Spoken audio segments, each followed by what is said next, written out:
Thalia Wheatley. Thanks, Matt. Thanks. Happy to be here. Is this working? It's got a red light. Okay, that's great. It just had a red light. I didn't know if that was good or bad. Okay. Right. So bear with me because I just got here at midnight from England and I'm sort of not in the right time zone, but I'm going to try to be coherent. Today I'm just going to talk about conversation at a relatively high level. I'm sure you've been having some wonderful sort of very computationally concrete, interesting talks. This is going to be hopefully as interesting, but definitely not in terms of the nitty-gritty about how this, how you would actually sort of implement this, and more at the level of sort of ideas. And I'm trying to get some traction on the idea that neuroscience in particular should get into the business of understanding conversation, and in particular understanding how we collectively sort of hone our ways of thinking. So as I said, I just got back from England. I was on train yesterday between London and Chelmsford, and I saw this sign, and I went to look more closely at it, and this is what that sign says on the train. I don't know if you can read that. So I just sort of love. I sent it to Nick Epley, who studies like whether or not people should actually try to talk to each other on trains. I don't have a strong view on that. I'm an introvert, but I do think conversation is really important. And the one reason to study conversation and how we connect more broadly is that it's what we do as a species. We're vastly interconnected. We have, unlike other species who are also social, these bonds tend to be either kin bonds or have reproductive potential, but we'll just kind of gravitate to strangers over common interests, right? That is a fundamental difference, and we create these vast social networks because of it. So we're vastly interconnected. We spend our lives bouncing from one interaction to the next. Language is arguably social, right? Conversation is the primary ecological niche for language use. Learning is social, from child development. You know, if children don't get any kind of social interaction, that's a very, very bad thing. And it's how we do science. It's how we do this, right? We get together with each other and we hash out ideas, and we get the smartest people in our labs, and we try to figure out what we're going to do and operationalize variables, et cetera. And we do it collectively. That's how we get to a better solution, right? So it is just what we do as human beings. It's how we deliberate on decisions for juries, right? We try to come to an understanding, was this right or wrong? Who we should vote for and why, whether we should fund this proposal or that proposal. We aggregate, we get together, and we decide things, right? So it's what we do. It's what predicts our health and well-being. So if you are socially isolated, that has, as the late John Cacioppo famously said, it's as bad as smoking 2 packs of cigarettes a day is being socially isolated in terms of health outcomes, right? But we know very little about how this works, right? How many neuroscience studies do you know off the top of your head that investigate the question of how minds mutually hone each other, right? It's what we do, but we know nothing about it, right? So I'm hoping that in the next 10 years, this talk will be, impossible to give, right? Because there'll be so much information on this. So what we know a little bit about, and I'm going to touch on this briefly, but I'm not going to steal Carolyn's thunder, who's coming next. How people connect structurally in terms of their social networks, how people connect mentally a little bit in terms of brain-to-brain alignment that I'll touch on, and then what we want to know, but we don't even know really how to go about it yet. And that's how do brains actually become aligned, and how do we start to study patterns that emerge across brains rather than in individual brains, right?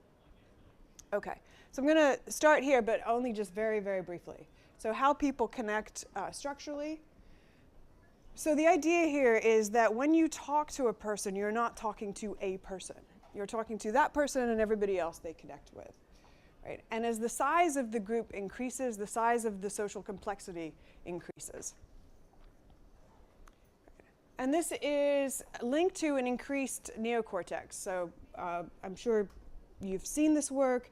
Macaques that are assigned to larger social groups develop more gray matter in frontal and temporal regions and show increased synchrony between these areas. Medial prefrontal cortex volume in humans correlates with social competence and social network size. And there are many other sort of volumetric correlates of social network size that you might have seen.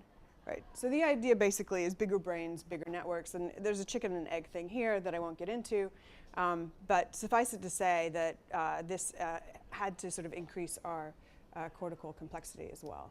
But beyond the size of our networks, it's how we are connected that really matters. So this is a nice metaphor by Nicholas Christakis, where he says, graphite and diamond have the same kind of carbon elements, but it's how they are connected to each other that makes the difference, right? So the same nodes, but it's how they're connected that makes it either the graphite in your pencil or a diamond. And actually, Malcolm Gladwell talked about this a little bit in terms of Paul Revere versus William Dawes. And you've probably heard of Paul Revere, but you might not have heard of William Dawes. But they were both at the same time instructed to go out and spread the news about the British are coming. Okay? But if you look at what Paul Revere did, he reached out to people who were in different sort of different towns that didn't know each other, and the message spread, right? And that's why Paul Revere has statues and William Dawes doesn't, because William Dawes reached the same number of people, but they all kind of knew each other, and so there was redundancy, and it didn't get out of that clique, right? And so if you look at a Wikipedia page for Paul Revere, you get, it's very, very long, and this is like the legacy part, right? But if you look at William Dawes' legacy, there's literally Dawes' ride is commemorated on a traffic island in Cambridge, Massachusetts, right? So it matters, and Ida's also shown this. She has a fabulous bioarchive paper right now that shows that weak ties, these are ties with people that connect disparate cliques in a network versus being sort of interconnected within one group. They have an outsized role in creating convergence on sort of a shared mental model compared to people who are sort of tucked away in this little one solid group. So how people are connected matters for information spread and all sorts of things.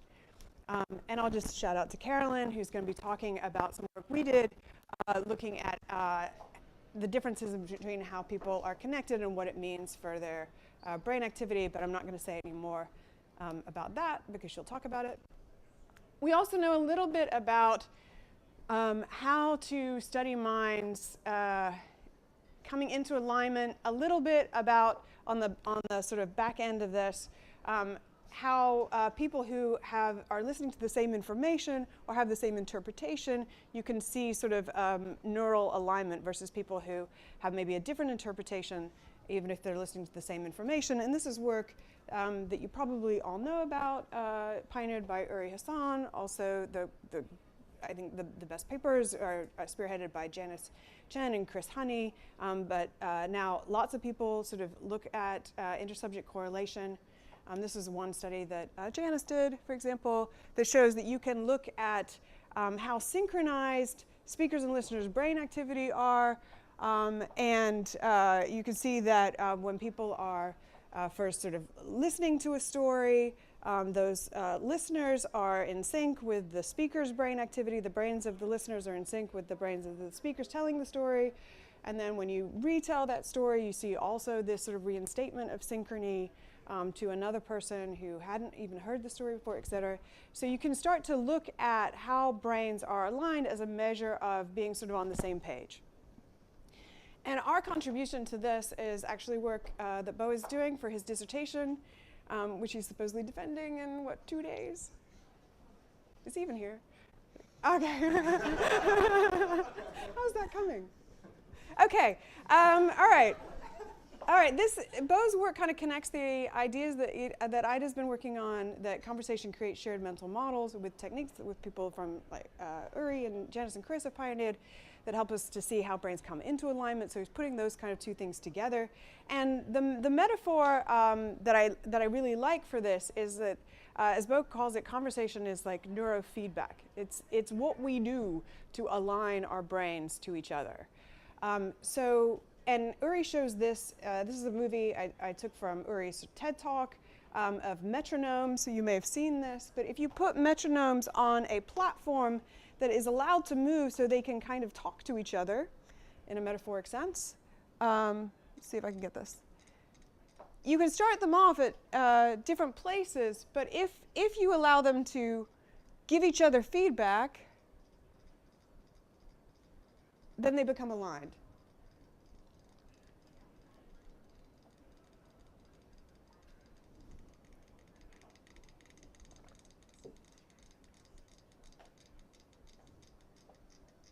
Okay. That's the one at the end. Here we go. Okay. So the idea is maybe conversation does the same sort of thing, right? That enables us to mutually adapt to each other and create this kind of alignment that leads to shared mental models about the world. So, and these are slides that Bo has created, but I'm going to give today. The questions that we were asking are, where in the brain does conversation make a difference on this kind of alignment? And how does neural influence shape our social networks? All right, we did this work with Adam Kleinbaum at the Tuck School of Business. And what's great about Dartmouth, one of the many things that's great about Dartmouth is that we live in a completely isolated region in the middle of nowhere, New Hampshire. Here we are, lots of trees, not a lot of people, and Tuck is in this little section up here with yellow buildings. And they're all actually interconnected, and they live together, they work together, they study together, they eat together, all within this little sort of cloistered section within an isolated town in the middle of nowhere. Okay, so it's like the best possible thing to study if you want to look at a social network, because you know exactly who's friends with whom, right? Not like if you were in New York, you would never get to all the kind of social groups that people would do things at night. They would go out with other friends and things like that, and you wouldn't be able to track them. That doesn't happen here because of how Tuck is set up. So it's great for us. And we took people out of this network, and here's the setup of the study. So our approach here is to look at brain activity before and after a conversation. So we took people out of this network and made them have conversations with each other about particular things. And this is the setup of the study. In the first session, they watched these odd sort of artsy, sound is off clips where people have sort of relationships with each other, but you don't quite understand what's going on. And so they're in the scanner and they watch these clips, and I'll show you a clip so you kind of understand the things they were seeing. And they see many of these clips taken from 5 different movies. Here's, they'll give a questionnaire afterwards. Here's one of those clips.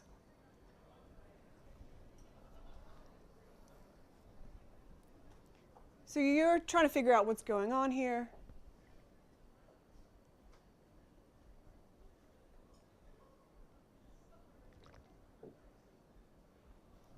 Okay, odd clip. Then you get together in a group of 3 to 5 other people, and your job is to come up with a consensus interpretation about what those clips were. Who was the kid? What was the kid's relationship with the Nicole Kidman character, etc. Okay, and then in the final session, so watch the clips by yourself, idiosyncratic activity, trying to figure out what's going on, hash it out with a group, and then you see the clips again. But you don't just see the clips that you saw previously, you also see novel clips from the same movies later in time. So they have the same characters, but further along in the movie.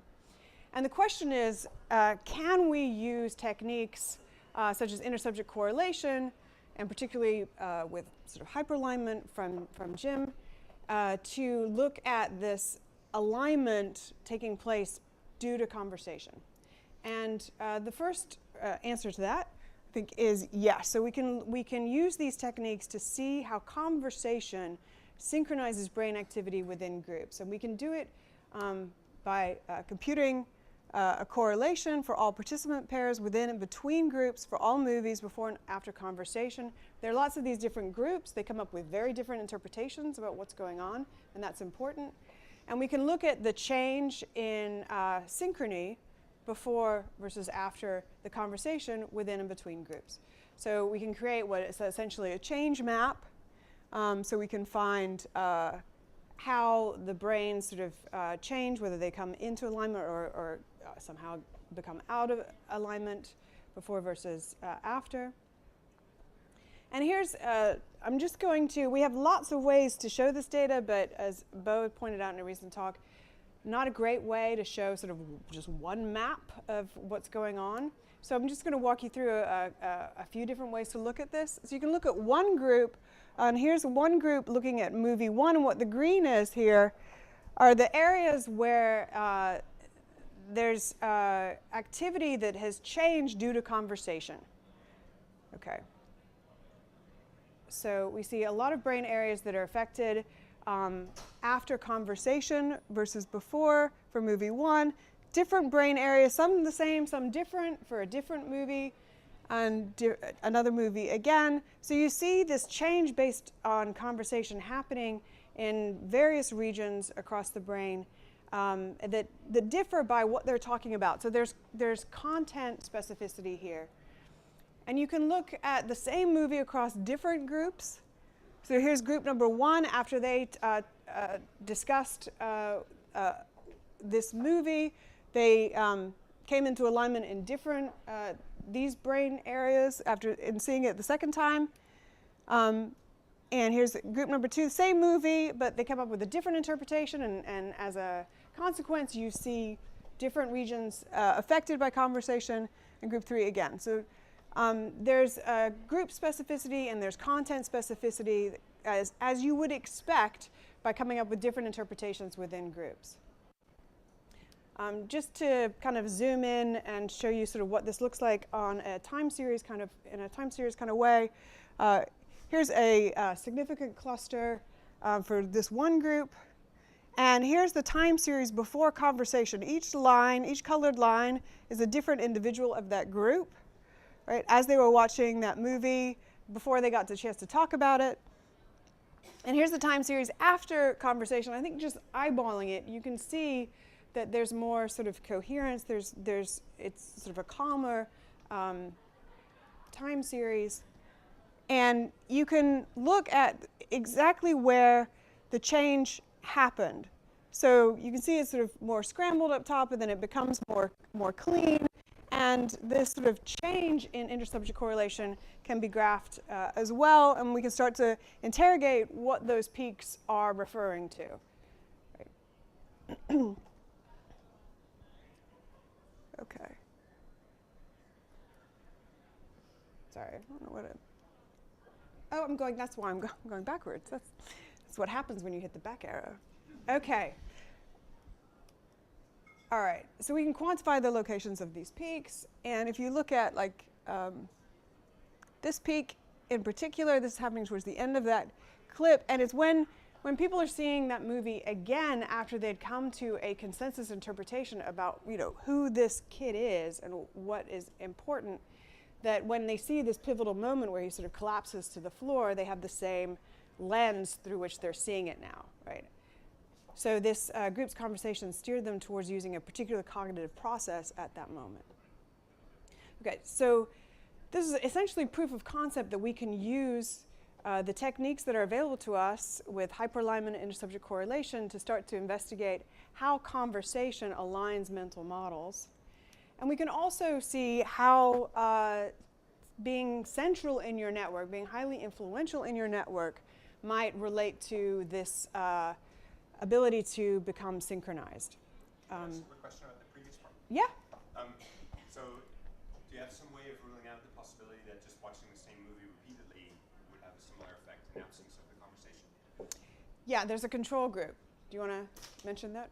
Yeah, we have a control group that has no conversation, right. And also all of these results are relative to an intercept that's derived from pairs that are in different groups. Oh, right. Yeah. Thanks. Okay. Thanks. Okay. Okay, so I think Carolyn will talk more about different measures of centrality in her talk. So I'm just going to briefly say that there's a couple different ways you can look at how people are central in a network. You can look at how sort of well-connected people are to well-connected others. So the sort of brighter colored dots here are people in a network that are sort of very well integrated to other people who are also well integrated. You could also look at something called betweenness centrality or brokerage, and it's how well people connect others who would otherwise not be connected. So this idea of weak ties that Ida Maneja just talked about, and they're actually quite highly correlated. So we just took for this study a PCA and called it centrality of this measure, and you can look at the tuck network, and our participants are in red, and the size of the dot indicates how central they are, how influential they are on their network. Bigger dots having higher centrality, sorry. And you can start to make a pull map. This is how much does another brain, how much do you yourself and how much do other people in your group pull the others towards your sort of mental model? Okay. And we wanted to know whether some people pulled people more than others, right? Who aligns to whom in a group? And whether that pull would be affected by the positions those people actually held in their real-world social network. So we talk about this in social network lingo as alters and egos. Egos just mean you yourself in a group, and the alters are the other people in a group. So we can look at how other people pull you and how you pull them. Okay. And do regression. And here are a couple of sort of preliminary results. This is actually Beau's dissertation that he's defending in a couple of days. But these are the preliminary results. Here's the effect of ego centrality on pull. This is how much a person will pull other people to themselves. And what we find is that people with higher ego centrality in a network do have some influence on pulling other minds to their own. That's the little green dots, right, on the map. So it looks like people in central social network positions are a bit better at making other brains more like their own after conversation. But this was a bigger effect and more of a surprise to us, that actually people who are in central social network positions are better at being pulled by others in their group in terms of coming into alignment with other people in the group. So they are allowing themselves to be influenced. We don't know exactly how to interpret this, but there are a couple of possibilities. One is that they have the kind of cognitive flexibility to listen to other points of view and essentially say, okay, well, that one's actually better than mine, and go with that one. You can imagine, this is not mutually exclusive with that, that it's a really good way of building social capital when the stakes are low and the goal is consensus, that you take on board someone else's position, right? And people like to be listened to, et cetera. And that's a way of building social capital so that when the stakes are higher, you actually care about an issue, you can spend that social capital that you've built up by listening to people. So we don't know which of those reasons is at work here, but it seems like people who are highly central in a network tend to allow themselves to be pulled by other people in their group more than the inverse. So just to summarize Beau's results, people's brains become more synchronized after conversation. The localization of that synchrony is content, so what's happening in the movie, and context, which group you're in, dependent. And people with central social network positions are better at pulling others, but also better at letting themselves be pulled. Right. And this is all to say, as Beau says, conversation is essentially neurofeedback, right? It is the reason we talk to each other is to transfer information and hopefully check in and align our brains with each other, persuade people, et cetera, to hold the same point of view, to share norms, et cetera. So it's creating this sort of feedback loop through words. All right, so that's what we know a little bit about. Here's what we want to know, but we're unsure even how to really approach it. And that's how do brains actually become aligned. So I love Bo's study, but what it doesn't capture, right, is how the magic is happening in conversation. So it's missing the actual piece that is sort of honing that alignment. It's showing that alignment occurs, but I want to know how is that thing working that makes us do it. So we're unsure how do brains become aligned, or how we even study patterns that emerge across brains. How do we study this sort of mutual adapting emergence of a pattern that crosses brains? And one reason why we don't know really anything about this is because it turns out to be incredibly difficult, right, to study this. You have to, I mean, I'm a social psychologist. I got my PhD in social psychology, and I'm interested in how the brain works, and you put those two together and you have a problem, because you have to like stuff people into a noisy tube lying in the dark where they can't move. We make people wear these head cases from Jack Gallant's group, which are fantastic at reducing motion artifact, but are kind of weird to wear, right? So you're in there in this big foam case.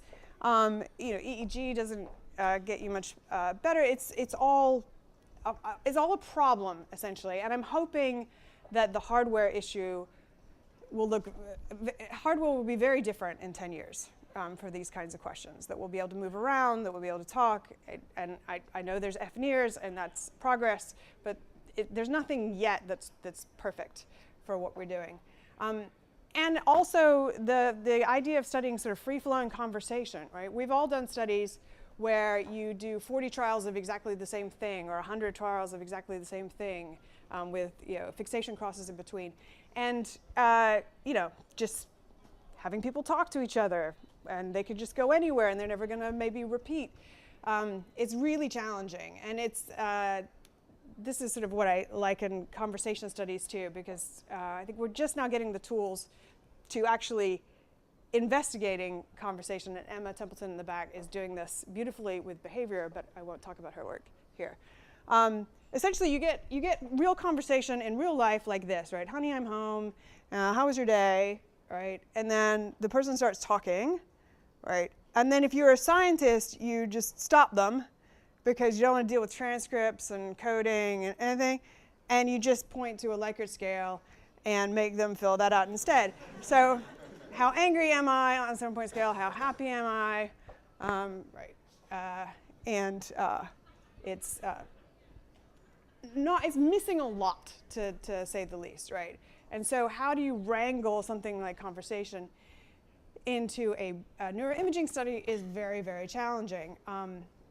But we know that people become aligned, and that what's interesting is happening sort of under the hood, because the gaps between turn-taking and conversation are tiny, right? So about 200 milliseconds on average, the gap between when I stop talking and you start, right? And it's this sort of dance, and if it's flowing really well, it's just the gap is so small. I mean, imagine just take picture naming, right? I show you a tomato, and you have to say tomato. That takes 600 milliseconds. So clearly, what's happening is a lot of sort of predictive coding that would be lovely to kind of see how this is getting negotiated, and we don't have access to it just out in the air between people. We need to get under the hood to see it. All right. So hyperscanning offers a window on these processes, but it's not yet sort of prime time ready. It has been around for a while. So this is 1965, the first dual EEG study. This is just two twins, and I just typed in twins 1965, and I got these guys. So these guys were not actually the guys in the study, just to be clear. And it was a study on whether twins had ESP with each other, and literally they just say in the abstract, in the discussion section, the findings are inconclusive. It's like, so that wasn't a huge boon and didn't really take off after that study. But about 10 years ago, it did take off, primarily with EEG, and the reason for that is you get the high temporal resolution. of course, the problem is that the signal's so weak that you need averaging, so it's not great for conversation, and also not great for conversation. The speech muscles are close to the brain, and if you've ever done an EEG study, as I have, you have to even ask people to kind of like loosen their jaw and stare. Don't blink, loosen your jaw, try not to clench it, and don't touch anything. And it's challenging to get conversation out of that. Okay. And for this reason, you don't get conversation. You get sort of a lot of mutually adapting sort of motor tasks, which gets us to negotiating some shared mental models, but not through the medium we usually sort of make that work. FNIRS is super cool, and I would love to have a system, and I don't. What's really nice about FNIRS is the portability of it. You could be sitting up, low motion artifact concerns. You can't get deep, obviously, with the system, and it's coarser spatially and temporally. But you can put it on infants and get caregiver infant stuff and patients, which is a benefit. None of these are perfect, fMRI included. You get nice spatial resolution with fMRI. We found that you can take care of motion artifact with these head cases, which is really nice. So if you're going to do a speaking study, I really recommend you get these head cases.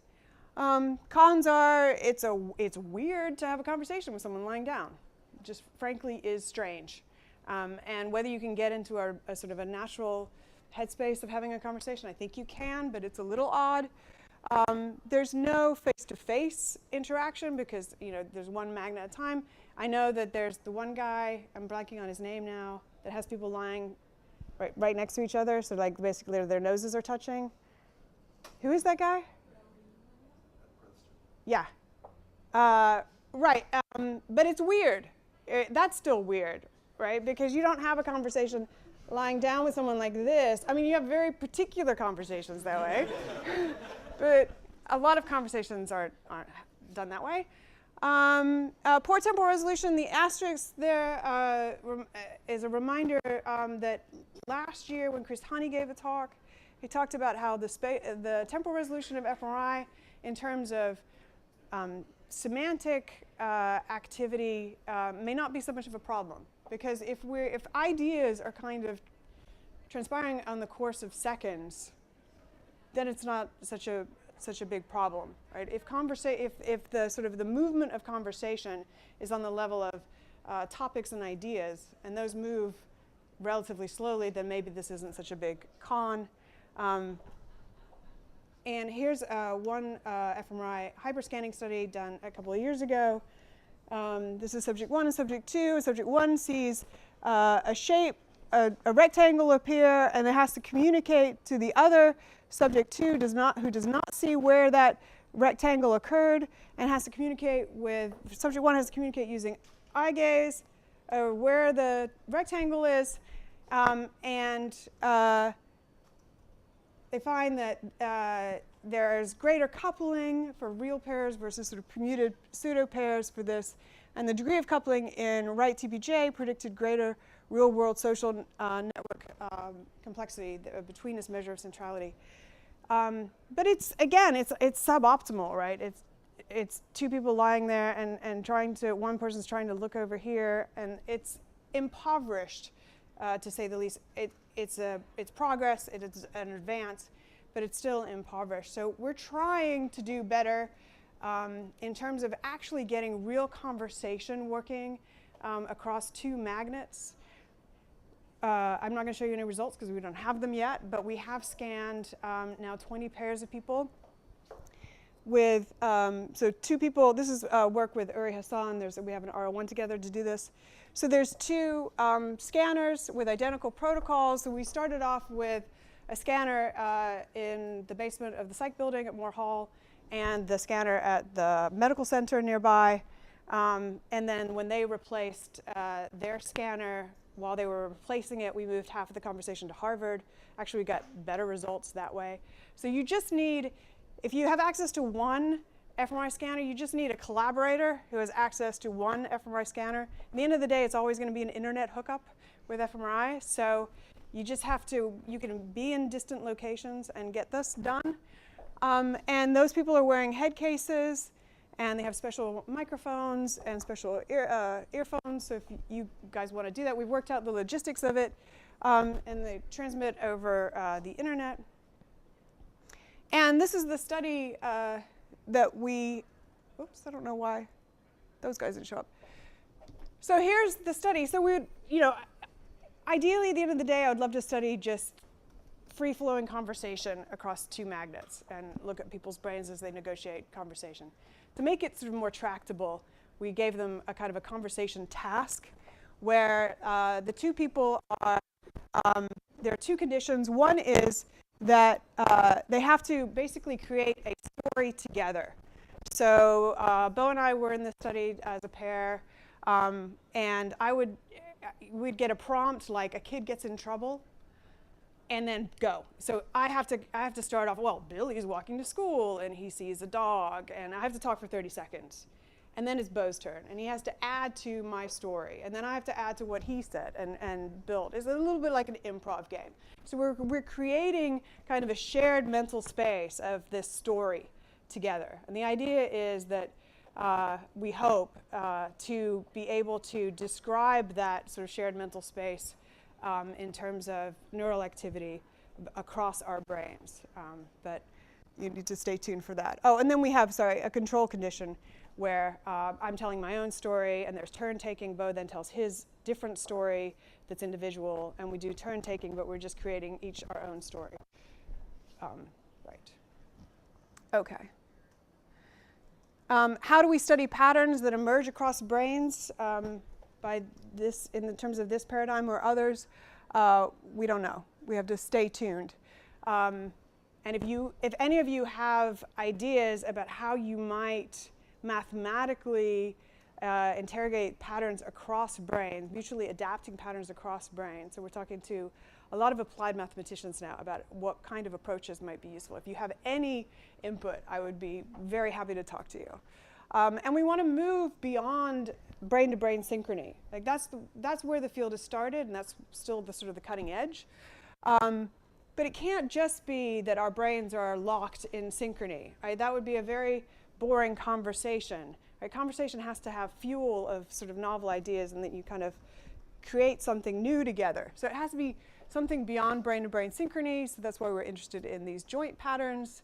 There's going to be some important perturbation or breaking of the synchrony and adding novelty and a reorganization. That's something that we'd have to capture as well. Okay, so you have to stay tuned because we're just starting to even ask the questions about how you look at something like this. Okay, so to conclude my talk, and then I'll open it up to questions, we spend our lives moving from one interaction to the next, collectively sharing and creating information, and in so doing, we create these vast and complex social networks. We still know very little about how we do all of this, how patterns of thought are instantiated across brains, or why it's easier to create those patterns with some people more than others. Are we going to learn new things from examining this real-time dynamical coupling? Will these insights change how we think about thinking? We don't know. But what is clear is we spend our lives doing it. Okay? So, under the assumption that evolution does not favor complex and metabolically expensive behavioral patterns that are not advantageous. Right? Give me the, if you can grant me that assumption, then we're doing this for a reason, and we need to understand how it works and why we do it. Complete accounting of human nature depends on understanding this answer. Thank you.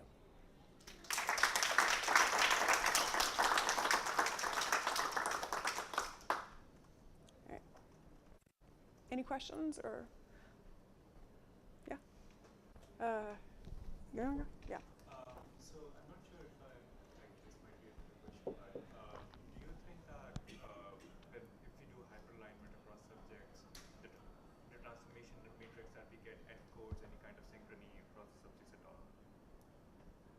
Hyperalignment on what? So if we do hyperalignment across subjects, Oh, brain patterns across subjects at all, or is that something people have looked into as an alternate measure of encoding synchrony, or yeah? I would guess that it depends on what people are doing during hyperalignment, but it should. I don't know how to build that into the model of what we're doing. Do you have any thoughts on whether encode synchrony at base? I think this might be a better question for someone like Phalo.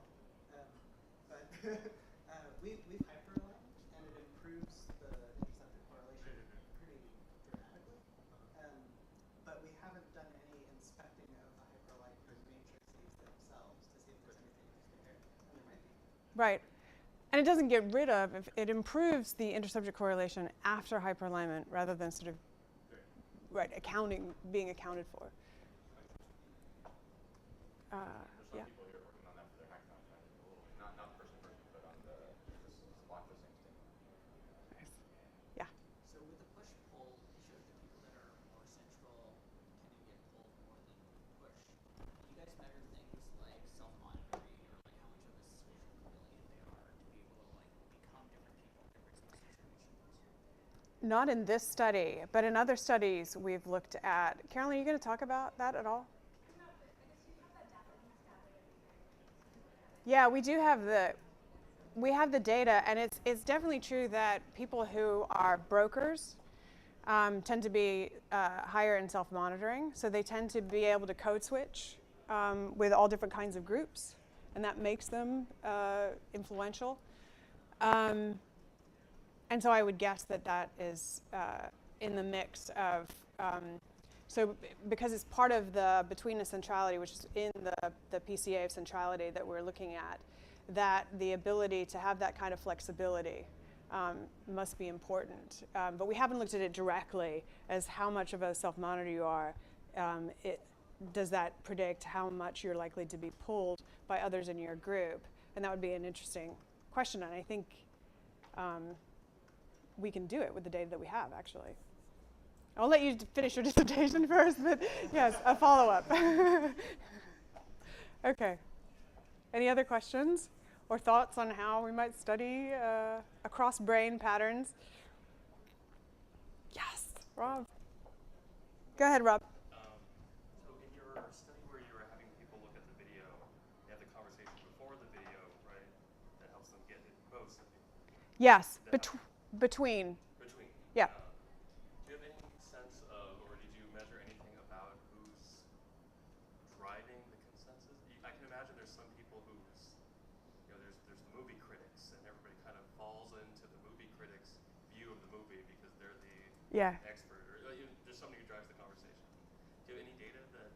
We have the transcripts, and I think Bo is looking at that. We also have them rate each other afterward. So after the conversation, they go into little private rooms and they fill out a survey that says how much they thought each person influenced the conversation. Have you looked at that? Yeah, there's not really enough data to say anything solid about it, unfortunately. But maybe there's something there. I don't know. I'd imagine your intuition is correct, though, that there are some people that are just have more expertise in this area. My guess is with the highly central people being pulled to another, they have a good nose for who has the better interpretation, and they go with that. I wonder if they're, the person who's, driving the conversation, the person who has a lot of influence, if they're, first viewing to second viewing isn't changing very much, but everybody's being driven more towards them, as opposed to them averaging out towards some me or something. Yeah, we have the neural measure, and that's what the pull maps are. Okay. It's movement towards someone's initial position. Right, their before position. And that effect is very strong. Right, okay. Yes. Just a little curious, how important the role is that these conversations are happening in person, and if these results might be reproducible if, say, this conversation was happening through text messages or social media or something of that nature. It's a great question. We don't have data for that, although Bo's doing a Reddit study where the conversations are happening online. I I mean, Steve Chang's work suggests that there's something special about face-to-face, hashing things out face-to-face. But yeah, we don't have that data. It was a fascinating question. Yeah, go ahead. Yeah, but just briefly, like anecdotally, because I haven't had waiters go at the videos or the transcripts of people talking. Anecdotally, I think there would be huge differences because in person, I think the people that were driving things were more charismatic and outspoken, and like bringing a lot of rhetoric, rhetorical skills to bear, and that would be very different online because you wouldn't get Right. voice or body language. You Yeah. get different people driving. That's what I was thinking as well. Anecdotally, my experiences with in-person conversations. Yes. Fine. Me too. Yeah.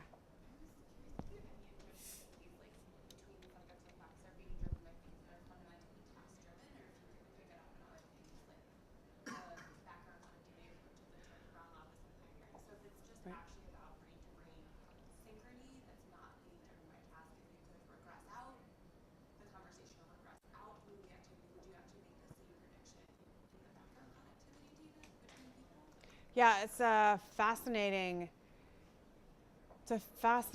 question that I don't think we have. We don't have like resting state. Well, you could do it with your task data, right? Like that's the premise. Oh, you regress. You could regress out the task. If you felt confident that you could model whatever task The residuals? Yeah, and take the residuals. If I understand that fundamentally, what you're doing the background connectivity on. Can we talk about this design? Yeah. That's very Yeah. cool. I'd love to learn more. Yeah, in some ways I worry about when you subtract out task, what Right. So that means in some ways. So briefly, like most of the big changes in ISC seem to be happening tied not to specific narrative events that have been discussed in the conversation. But if there was some way of like removing that from the signal and looking at, I've thought about doing a spectral analysis, so filtering it into different bands and seeing where the changes happen. Something like that, or something like what you're suggesting, get rid of the task and just look at background connectivity, as we call it. Yeah, I mean that's what the turnaround, not the Okay. turnaround. It's something like that might be a very. I'm more skeptical of that. Like I think it's totally going to be correlated with your thinking. I mean, that's what you're manipulating. That's what you're trying to do. And so I think like residualizing out, it's not clear. Right, what you get. Yeah, what you get. And then the second, I think the statistical problem is the same thing that people run into with ANCOVAs and the 90s, where you try to covariate something that's correlated with your manipulation here in two groups. And then if you don't model that in ANOVA, then you get these spurious findings, which I think people forget about every like 10 years. These papers, but it's a bad thing. Okay. All right. No more questions. Thanks, Thalia, again. Thanks, guys.